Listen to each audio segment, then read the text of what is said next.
This is Hannibal here from the Hannibal TV on YouTube with a daily wrestling news update. And there's actually a lot of interesting news today from the professional wrestling world.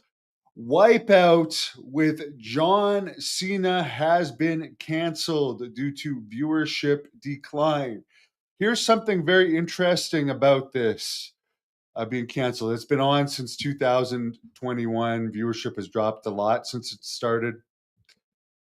Collision is on the same channel and gets similar ratings, sometimes worse. I don't know if the deal with AEW. I'm gonna guess their 3-year deal is solid. They did cancel Rampage not too long ago, but I wonder if the decline in AEW's ratings continue, if they'll also eventually cancel AEW, because there hasn't been any signs of an improvement. And it was reported yesterday that some of the people helping Tony Khan with booking are Will Ospreay, Ricochet, and Kenny Omega. And not only that, but people like Jericho, MJF, and John Moxley have a lot of creative control. You're basically looking at AEW, where the inmates, or at WCW, where the inmates are running the creative asylum. Anyways, here's some interesting news. Abdullah the Butcher, his house that was in numerous um, videos of him over the years, a 16:9 documentary, Dark Side of the Ring. He's, I guess, selling his house in Atlanta. This is not the house that he lived in with his wife. This is the house that he lived in with his mistress. Well, was his mistress, but ended up turning into his girlfriend or whatever. The one with the woman that has the hat that looks like the hat that Whoopi Goldberg wore when she was on Star Trek. There, her name's Jocelyn Marshall. They used to live in that house that I guess is on the market now. Here's something interesting. Seth Rollins did an interview saying that as far as Hulk Hogan getting booed, I mean, Undertaker took a shot at Hogan yesterday. Seth Rollins today says he's all for people getting what they deserve, and he thinks Hogan needs to take more responsibility for the mistakes he's made in the past. So it's interesting. Mark Henry's taking shots at Hogan. His son's in WWE now, and he still does appearances. Now, Seth Rollins and Undertaker both have good positions still with WWE, and they're alluding to stuff Hogan has done that is racial, actually.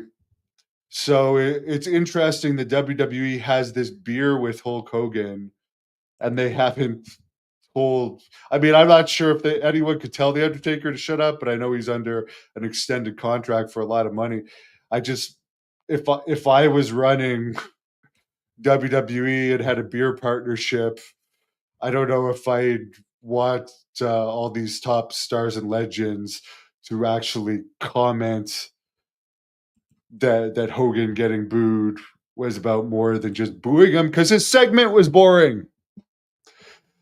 Anyways, Nick Khan, the president of WWE, apparently is going to be part of this new boxing company. The Dana White, also a member of TKO, is going to be running with some Saudi Arabia sheiks that are rich. They're actually going to be helping operations of this company.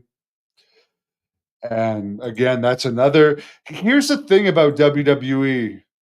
There's no question they're making more money than ever, but the product itself, I'll be honest with you, I don't mind watching the quick highlights here and there on YouTube, but the actual product itself, if you try and sit down and watch a show, to most people are going to find it boring than even where it was a couple of years ago. A lot of stuff is getting stale on the show. And now, like Nick Khan, I mean, I'm sure this is more money for him, but he's getting spread thin now. Just like Tony Khan, he's really spread thin, and I'm sure that has a reason to do with AEW's decline. But good for Nick Khan getting another job. But again, someone told me, a really smart person told me the other day, it's like WWE's a cow that's getting milked right now. It's been built off of other stuff and it's just being milked right now. It doesn't necessarily mean that there's going to be much left of it forever after it's milked. Who knows? I'll be back with a UFO update. There you go. Well, it is cold here today in Wichita. You do need a beard. And you know what? I'm going to be back in the ring in May in Philadelphia, May 3rd, at ECW Arena. May as well get that Brody look channeling a bit for when I beat the living crap out of Super Crazy.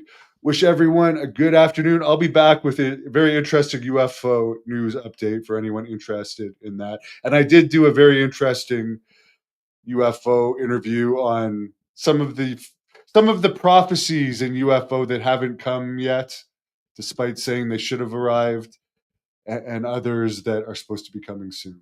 So subscribe for more of that, and I got tons of wrestling interviews coming up in the next few months as well.